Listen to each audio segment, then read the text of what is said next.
Hey guys, it's Caden. Welcome to another Autism Digest interview, where today we have someone who I'm really excited to talk to. You might know him from hosting such shows as Destinations Unknown and Bizarre Foods on the Travel Network, and he actually recently released a cookbook. He is Chef Andrew Zimmern. Thanks for coming on, Chef Zimmern. Thank you. Great to be here. All right. I think a lot of people might recognize you if they watch cooking shows. You have 1 million followers on Instagram, and your shows are viewed by hundreds upon thousands of people. But for those that may not know you, do you mind starting us off by telling a bit of your story in your own words? Sure. I mean, longtime chef, started cooking when I was 14. This is my 50th year taking a paycheck from the restaurant industry. It's an amazing thing to me that I just realized, holy moly, 50 years. Um, and I've made, I don't know, 10 or 12 different TV shows. Uh, I started out in TV and transitioning over from my life day to day as a chef in restaurants prior to Bizarre Foods. But Bizarre Foods, Delicious Destinations, all the way up to Zimmern List, Driven by Food, All Star Academy, Iron Chef on Netflix, Wild Game Kitchen, Family Dinner, What's Eating America. And I've produced a lot of television. I have a production company, Intuitive Content, that I'm very proud of. We make a lot of television for me, but mostly for other people. So yeah, I've had a lengthy career in kitchens and in media. Write a lot of books. The cookbook that just came out, by the way, is called the Blue Food Cookbook. People can grab it on Amazon. But probably more interesting to everyone is that it's my first cookbook, but my sixth book. I wanted to wait to do cookbooks till I had something to say. I think too many people write cookbooks before they actually have anything to say. That's different and new and interesting. So yeah, that's me in a nutshell. And you definitely have something to say. 50 years is impressive, and look at what you've accomplished. The next question for you is do you have any experiences interacting with the autism community that you want to talk about? From looking at your story, you have a lot of experience advocating for the community. Do you mind telling us a little bit about that in your own words? Sure. I have, I'm a recovering alcoholic and drug addict. I have depression and anxiety in my background. I'm a suicide survivor. And I had a child that was incorrectly diagnosed with autism when he was 3 or 4 years old. Um, and that was the first time that I got involved with mental health advocacy. Uh, I realized, number one, I had a lot of personal uh, reasons to do so for myself. But then I realized that the community is so much larger than just folks like me or folks who are diagnosed as being on the spectrum anywhere. It involves parents, it involves employers, it involves teachers, it involves neighborhoods, it involves communities. It's so much bigger than we really understand. And I had been advocating for more teeth to be applied to our mental health parity laws in America to begin with. I find it beyond reprehensible. I think it's approaching criminal negligence that we aren't devoting more dollars to all communities that are dealing with any kind of mental health or wellness issues. The the fact that I have I break my arm, I go into an emergency room, my arm is handled right away, and we figure out the money later. Good job going, good luck going to see any a mental wellness professional of any kind. It is staggering. We need to get insurance to pay for this. We need to take better care of that community at large. We need to do a better job advocating for those who transition into adulthood who are on the spectrum. I think one of the great opportunities in America before us is not dismissing someone who is on the spectrum just because they're not a 8-year-old child. Um, I look at a lot of different organizations that try to fundraise around autism, and they all avoid older people, um, regardless of where they are on the spectrum. And as I investigate this, their point of view is it's harder to raise money, right? Easier to raise money for a child than for an adult. However, that does not mean that the challenge of how we deal with the adult autism community, that doesn't go away, right?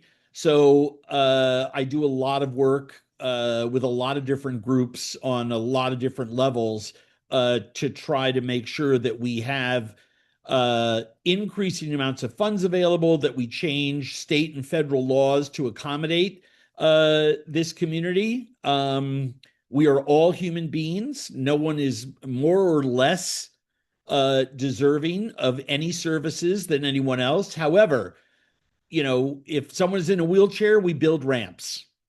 And I'd like to see us, advocate for the ramps that are besetting the youth and adult autism communities. I think we have a tremendous amount of opportunity there to do some great work. I absolutely agree. I really like what you said about the mental health and neurodivergent community being very widespread, because it is. It goes beyond just the diagnosed individual. There's the parent who themselves might have some mental well-being issues, or who themselves might be neurodivergent too. There's the teachers and the counselors, the government officials who work to accommodate these laws, the nonprofit organizations who raise funds for these individuals.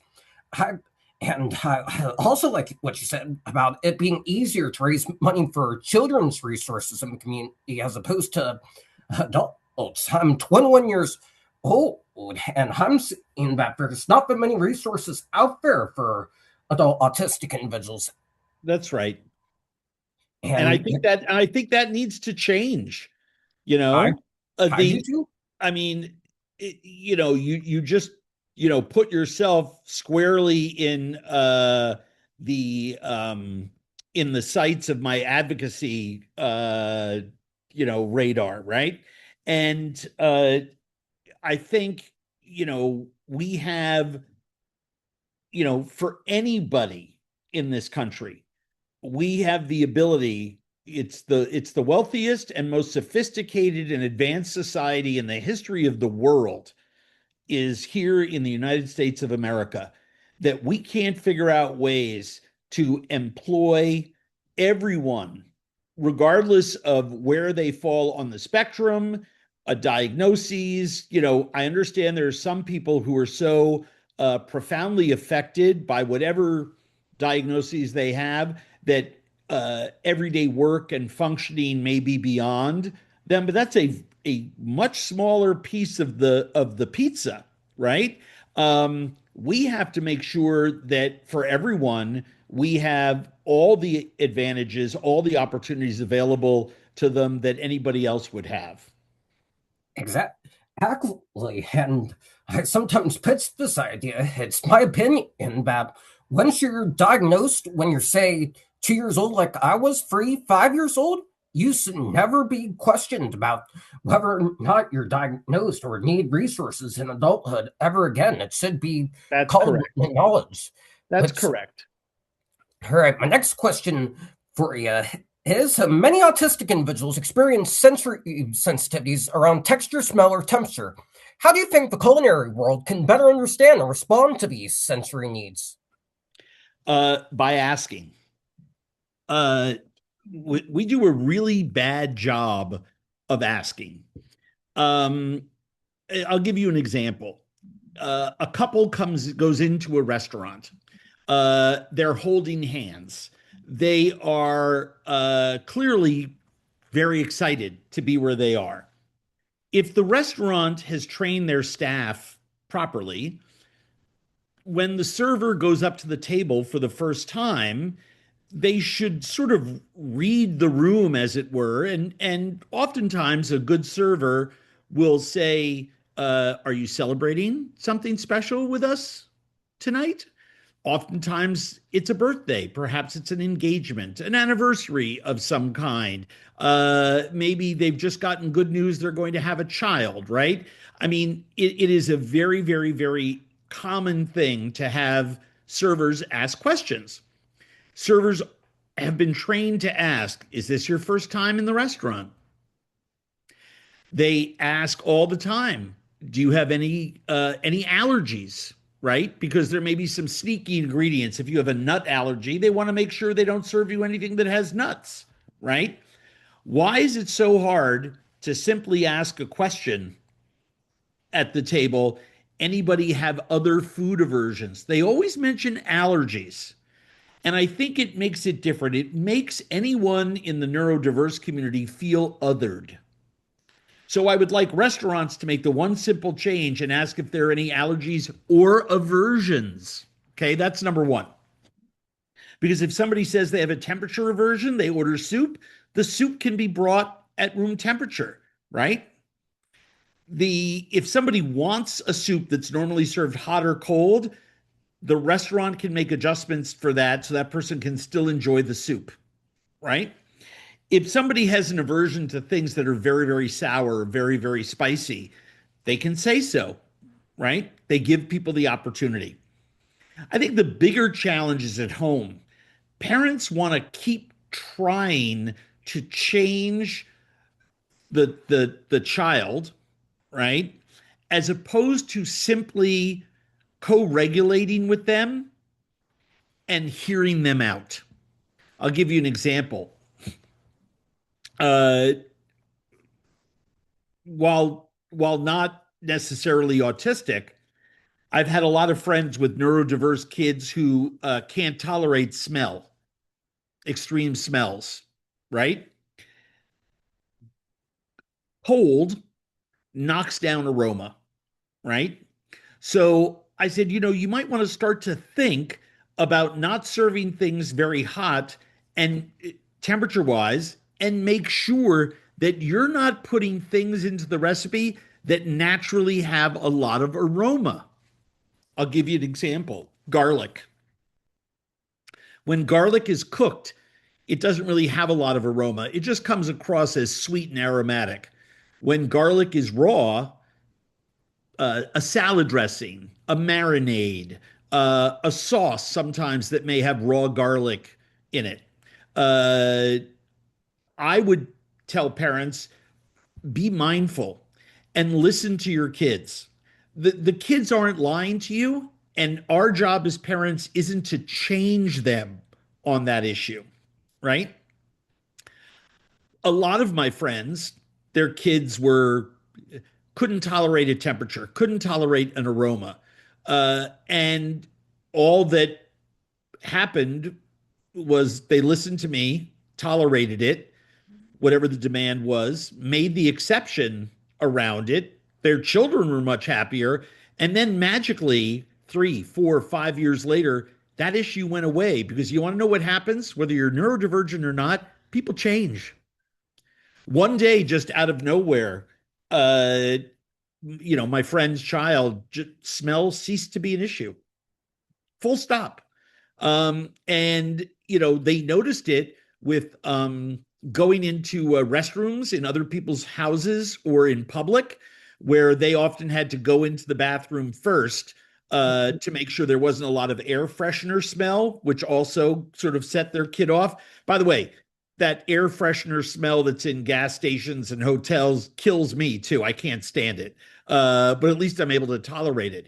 And magically, their son was able to tolerate it. And I give them a lot of kudos for being patient, tolerant, and understanding. Parents don't have an easy job in this equation as they raise young people that are constantly presenting daily new learnings, some of which present challenges as parents where we want to keep our kids safe and happy. right? And kids don't come with instruction books. I wish they did. Would have been easier. Uh, I've raised two of them. But the bottom line is that as parents, we need to remember that we don't try to change our children.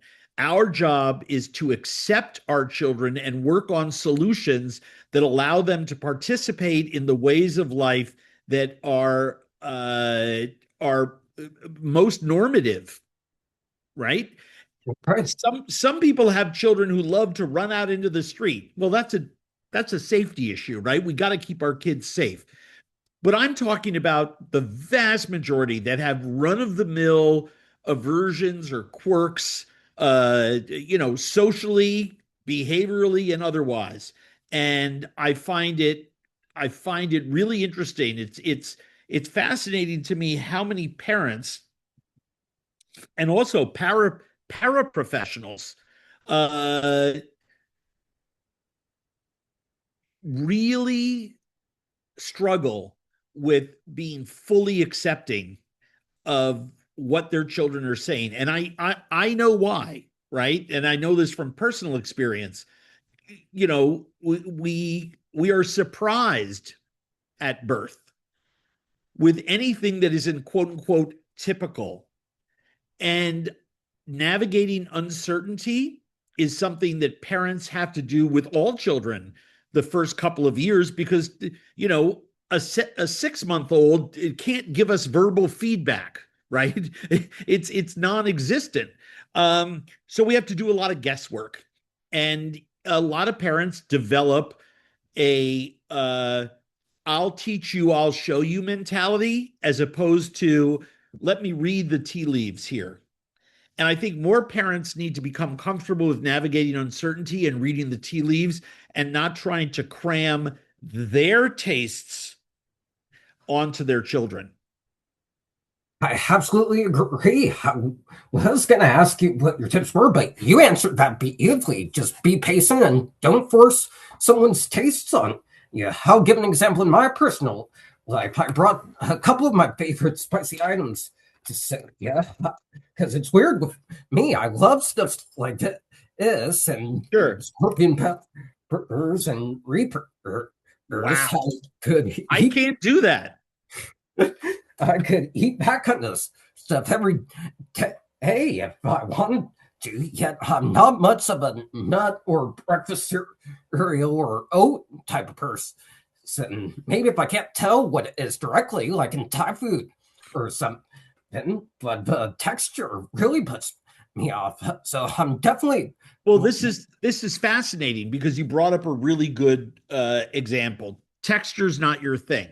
So you are volunteering that freely. And that's why I think parents, rest anyone who comes in contact with any other human being and you're feeding them, if I have guests over to the house on the weekend and I'm having a few people over for dinner, I always want to know, do you have any special dietary restrictions, any allergies, any aversions? Because what if I'm making a fish and no one eats fish? What if I'm making a beef roast and everyone's a vegetarian, right? What if somebody is on the spectrum and has textural issues, right? I want to know that. And then I can texture proof what it is I'm serving. exactly, exactly. We should read food versions in the same standard as we read, say, pescatarianism or That's veganism, right. That's right. that kind of thing. But why do we this is the part that I really struggle with. Why is it that everybody is okay in 2025 as we head into 2026 as we're recording this?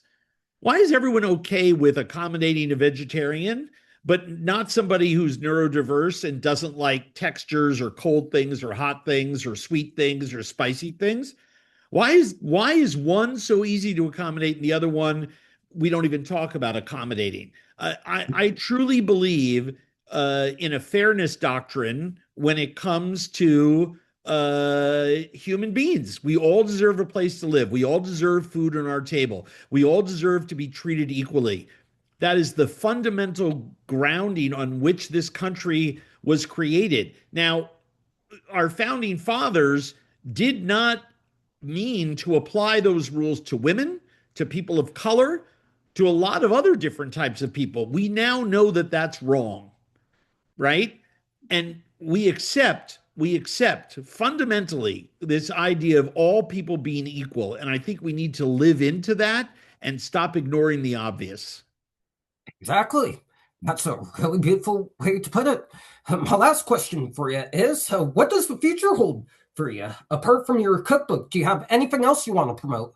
Oh, well, I mean, we're making season 6 and 7 of Wild Game Kitchen. There's lots of information about everything that I'm up to at andrewzimmern.com. It's one-stop shopping for anybody who wants to see what I'm doing every day. I'm very active in 7 or 8 different verticals. And we also have a partners page and a philanthropy page that can show people the organizations that I work with, whether it's for food justice or people justice. And I'd love for them all to check that out. There's no paywall. We'll be sure to put that link in the description. Anyways, that's going to do for this interview, guys. Thanks so much to Seth Zimmern for coming on and sharing his story. If you guys want to see more amazing interviews, be sure to like, comment, and subscribe to the Autism Digest channel. Pick yourself up an issue of our winter issue of Autism Digest, featuring a recipe from our good friend Simon Majumder. You can order that by going to autismdigest.com. And stay tuned for the audio file of this interview to be posted on our Spotify. Thank you so much for watching, and we'll see you in the next one.